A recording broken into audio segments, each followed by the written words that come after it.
کے ساتھ ساتھ اگلی بات یہ بھی یاد رکھیں کہ جب آپ کا اور میرا ایمان کامل نہیں ہوگا، متزلزل رہے گا، تو ممکن ہے کہ ہمارا خاتمہ ایمان بالخیر نہ ہو۔ دنیا میں سب سے قیمتی چیز کیا ہے؟ مالدار سے پوچھو تو وہ کہتا ہے مال ہے، لیکن اسے یہ ڈر اور یہ خوف بھی رہتا ہے کہ میرا مال ختم نہ ہو۔ لیکن اگر میں اور آپ اسی چیز کو تھوڑی سی عمیق نظر سے دیکھیں تو دنیا میں سب سے قیمتی چیز ہمارا اپنا ایمان ہے۔ کیا ہے؟ ایمان ہے۔ لیکن ہم نے دیکھا کہ جن لوگوں نے کہا کہ سب سے قیمتی متاع مال ہے، ہم نے دیکھا کہ جب وہی لوگ بیمار ہوئے، ڈاکٹر نے کہا فوراً آپریشن ہوگا، 10 لاکھ روپے لگیں گے، تو مال کو قربان کر کے جان کو بچا دیا۔ معلوم ہوا کہ مال قیمتی، اونچی بولے، مال قیمتی نہیں ہے، بلکہ کیا قیمتی ہے؟ جان۔ اب جان بھی جانی ہے، تو جان سے زیادہ قیمتی کیا چیز ہوئی؟ ایمان۔ اب ایمان سے اپنے سینے پر ہاتھ رکھ کر بتائیں، آپ کا دل اللہ اللہ کی صدائیں دے رہا ہے، کیا پوچھیں آپ کا اور میرا ایمان کامل ہو چکا ہے؟ ہم تو اپنے مزاج کے مطابق قسمیں بھی کھا لیتے ہیں جھوٹی، ارے کوئی بات نہیں یار، کون دیکھ رہا ہے؟ ہمارا تو یہی حال ہے۔ اقبال نے کیا کہا؟ خرد نے کہہ دیا لا الہ الا اللہ تو کیا حاصل، ارے دل و نگاہ مسلمان نہیں تو کچھ بھی نہیں۔ آج ہمارا یہ حال ہے۔ تو عزیزان محترم، میں اور آپ کیا کرتے ہیں اسلام کے حوالے سے، وقت بڑا مختصر ہو گیا، اسلام کے حوالے سے میں نے اور آپ نے کبھی بھی کسی بھی چیز کا سودا نہیں کرنا، ایمان کے حوالے سے، اور ایمان کو بچا کے رکھنا ہے۔ اور یہ دعا کرتے رہا کریں، یا اللہ تو عمر کی سرحدوں تک ہمارے ایمان کی حفاظت فرما۔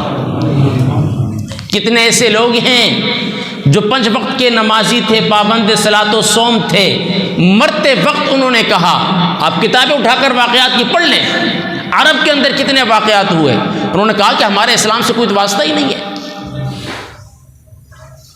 اور حدیث مبارکہ آخری، انما الاعمال بالخواتیم، انسان کے اعمال کا دار و مدار اس کے خاتمے کے اوپر ہے۔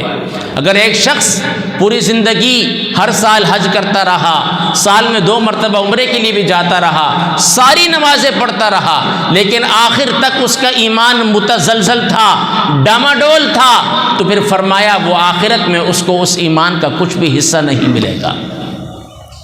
اور یاد رکھیں، ہم مسلمان ہیں الحمدللہ، ہمارے ماں باپ، ہمارے آباء و اجداد مسلمان تھے، لیکن اللہ رب العالمین نے قرآن میں فرمایا ربما یود الذین کفروا لو کانوا مسلمین، فرمایا ایک وقت ایسا آئے گا کہ کافر لوگ تمنا، آرزو اور خواہش کریں گے کہ کاش کہ ہم بھی مسلمان ہوتے۔ مسلمان ہونا یہ کم اعزاز ہے؟ یہ الگ بات ہے کہ ہم مسلمان آج ذبح حالی کی طرف، پستی کی طرف جاتے جا رہے ہیں، یہ ہم اپنے اعمال کی وجہ سے، اپنی ہی کوتاہیوں کی وجہ سے، اپنی ہی غلطیوں کی وجہ سے ہم ذبح حالی کی طرف جاتے جا رہے ہیں، ورنہ آپ تاریخ اٹھا کر دیکھیں، اگر 313 مسلمان تھے تو ہزاروں کے لشکر پر بھاری پڑ گئے تھے۔ لیکن آج کیا ہے؟ ہم نہ اپنے ایمان کی سوچتے ہیں، نہ اسلام کے بارے میں سوچتے ہیں۔ یہ وہی اسلام ہے عزیزان محترم جس اسلام کی خاطر آپ صلی اللہ علیہ وسلم کو پتھر مارے گئے، یہ وہی اسلام ہے جس کی خاطر صحابہ کرام نے اپنی قربانیاں دیں، یہ وہی اسلام ہے جس کی خاطر کئی علماء کرام کو جیلوں میں ڈالا گیا، یہ وہی اسلام ہے جو مجھے اور آپ کو مفت میں ملا ہے، لیکن پھر بھی ہم آج یہی کہتے ہیں اسلام پہ چلنا بڑا مشکل ہے۔ اسلام پہ چلنا کیسا مشکل ہے؟ ارے جس دور کے اندر عمارتیں، مساجد کچی ہوتی تھیں، ان مسلمانوں کے ایمان پکے ہوتے تھے۔ آج مساجد، عمارتیں پکی ہیں، لیکن ہم مسلمانوں کا ایمان کچا ہے۔ ایمان کو پختہ کیجئے، ایمان کو پختہ کیسے ہوگا؟ لوہے کو بھٹی میں ڈالا جائے اس سے زنگ صاف کیا جاتا ہے، تو ایمان کو پختہ کیسے کیا جائے گا؟ ایمان والوں کی محفل میں بیٹھ کر، جو اللہ کے مقبول اور مقرب بندے ہیں ان کی صحبت میں بیٹھ کر میں اور آپ ایمان کو پختہ کر سکتے ہیں۔ اور قرآن پڑھ کر قرآن کی تفاسیر کو پڑھیں۔ اب تو بہت آسان ہو گیا، اردو زبان کے اندر قرآن مجید کی تفاسیر آ گئی، آسان سے آسان الفاظ میں آ گئی، لیکن پڑھنے کا ٹائم نہیں ہے، پڑھنے کا ٹائم نہیں ہے۔ خدا کے لیے وقت نکالیں، وقت نکالیں، اور یہی وقت ممکن ہے کل قیامت کے دن آپ کے نامہ اعمال میں بخشش کا ذریعہ بن جائے۔ وقت نکالیں، اور کچھ نہیں، ایک رکوع روزانہ پڑھنے کی عادت بنائیں۔ ایک رکوع پڑھنا تو کوئی مشکل کام تو نہیں ہے، آسان، علماء کرام نے آسان طریقہ بتا دیا کہ ایک آیت پڑھیں، ترجمہ پڑھیں، نیچے اس کی تفسیر لکھی ہے۔ ہر زبان میں قرآن مجید کا ترجمہ اور تفسیر موجود ہے۔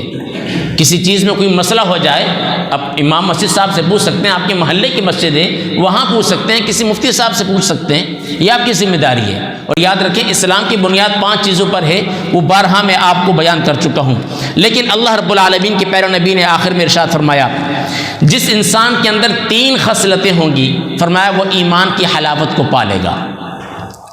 کتنی خصلتیں ہوں گی؟ نمبر 1، اللہ تعالیٰ اور اس کے رسول کو دنیا کی تمام چیزوں سے محبوب جانیں۔ اب سوچیں،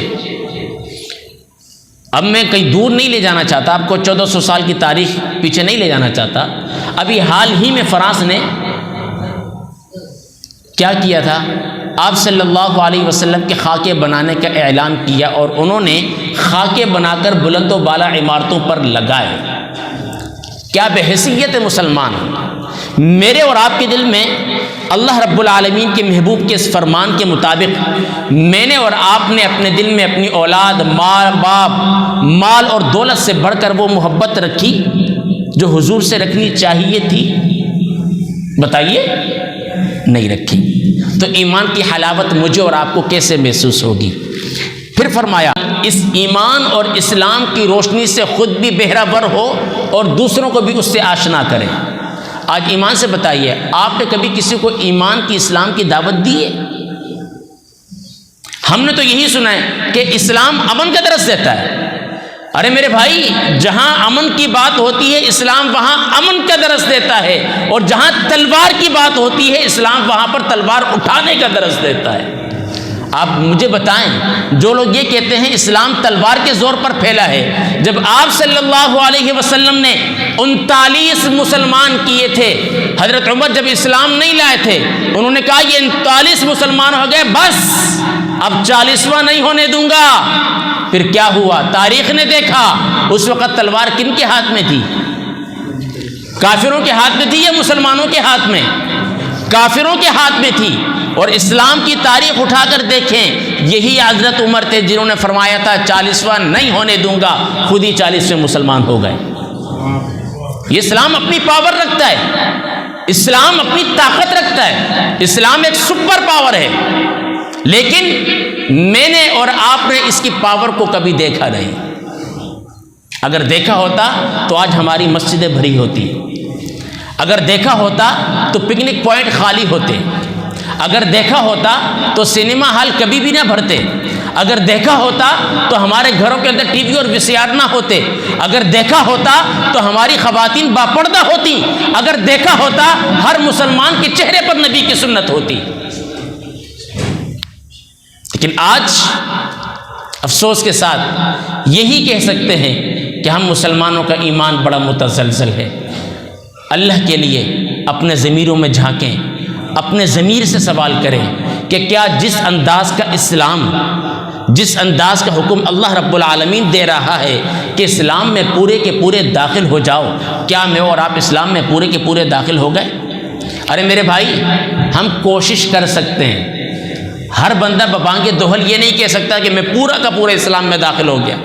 ہر انسان کے اندر کوئی نہ کوئی خامی ضرور ہے، لیکن یاد رکھو وَأَلَّيْسَ لِلْإِنسَانِ إِلَّا مَا سَعَى، انسان کو اتنا ہی ملتا ہے جتنا کہ وہ محنت اور کوشش کرتا ہے۔ لیکن ساتھ ساتھ میں آخری بات، نماز پڑھنا اسلام کا حکم ہے، فرض میں شامل ہے، لیکن بعض لوگ ہم نے دیکھے جو نماز نہیں پڑھتے تھے، نماز نہیں پڑھتے تھے، کوئی ذرا سی مصیبت آئی، کسی نے وظیفہ دے دیا، ان کا کام بن گیا، آہا ماشاء اللہ جی میرا کام ہو گیا۔ اب وظیفہ کیا تھا؟ قرآن کی کوئی آیت تھی، یا اللہ یا اس کے محبوب کا کوئی پیارا نام تھا۔ اب ذرا سوچیں، چند بار اس لفظوں کی تکرار کرنے پر اس کا کام بن گیا، جب وہ خود بادشاہ کے دربار میں آئے گا تو بتاؤ اس کے کتنے کام بنیں گے؟ بنیں گے یا نہیں؟ اور ساتھ ساتھ میں آخری جملہ یہ بھی یاد رکھیں، فرائض کے چھوڑنے سے، جملہ یاد رکھیے گا، فرائض کے چھوڑنے سے جو عذاب آتے ہیں نا، وہ وظائف کے پڑھنے سے بھی نہیں ٹلتے۔ فرائض کے چھوڑنے سے جو عذاب ہم پر آتے ہیں وہ وظائف کے پڑھنے سے بھی نہیں ٹلتے۔ لہٰذا آپ احباب کوشش کریں 5 وقتہ نماز پڑھیں، آپ کے لیے سہولت ہے، مسجد ہے، نماز پڑھیں، اگر جماعت سے نہیں بھی رہی تو تنہا پڑھیں ضرور، قضا نہ ہونے دیں۔ اور جن کے ذمے قضا نمازیں باقی ہیں، یا جنہوں نے دل میں عہد کر لیا کہ آج کے بعد ہم نماز نہیں چھوڑیں گے، وہ اپنی قضا نمازیں لوٹائیں، کوئی مشکل کام تو نہیں ہے۔ حدیث مبارکہ میں آتا ہے آپ صلی اللہ علیہ وسلم نے ارشاد فرمایا کہ اگر ایک بے نمازی کسی گلی سے گزر جائے، راہ سے گزر جائے، آپ کو معلوم ہے حدیث کے الفاظ ہیں کہ اپنے گھر کے مین دروازے کے باہر پردہ لٹکاؤ، کپڑا لٹکاؤ۔ پڑھا ہے آپ نے؟ نہیں پڑھا تو آپ کو بتا رہا ہوں، آپ کی اطلاع کے لیے عرض کر رہا ہوں، اس لیے کہ جب ہم دروازہ کھول کر جاتے ہیں تو پردہ بن جاتا ہے، پردہ بن جاتا ہے۔ اب آپ آرام سے جائیں آئیں، ٹھیک ہے، کوئی مسئلہ نہیں۔ حدیث کے الفاظ ہیں جب اس گلی سے ایک بے نمازی گزرتا ہے اور ہوا کا ایک جھونکا اس بے نمازی کے وجود سے ٹکرا کر اس گھر کے دروازے کے راستے سے اندر داخل ہوتا ہے، فرمایا 40 دن تک اس گھر کے اندر نحوست رہتی ہے۔ اب ذرا سوچیں، ایک بے نمازی راستے سے گزرا، ہوا ٹکرائی، اس کے وجود سے مس ہوئی، اس دروازے کے راستے سے گھر کے اندر داخل ہو گئی، 40 دن تک نحوست رہی۔ جس گھر میں سارے ہی بے نمازی ہوں، جس گھر میں سارے ہی بے نمازی ہوں، آئیں آج یہ عہد مصمم کریں کہ انشاءاللہ ہم 5 وقتہ نماز کی پابندی کریں گے نا، کوئی مشکل تو نہیں ہے نا۔ اللہ رب العالمین آپ کے جذبوں کو سلامت رکھے، اللہ رب العالمین مجھے اور آپ کو مرتے دم تک اپنے ایمان کی، اپنے اسلام کی حفاظت کرنے کی توفیق عطا فرمائے۔ حیات باقی، ملاقات باقی، وآخر دعوانا ان الحمد للہ رب العالمین۔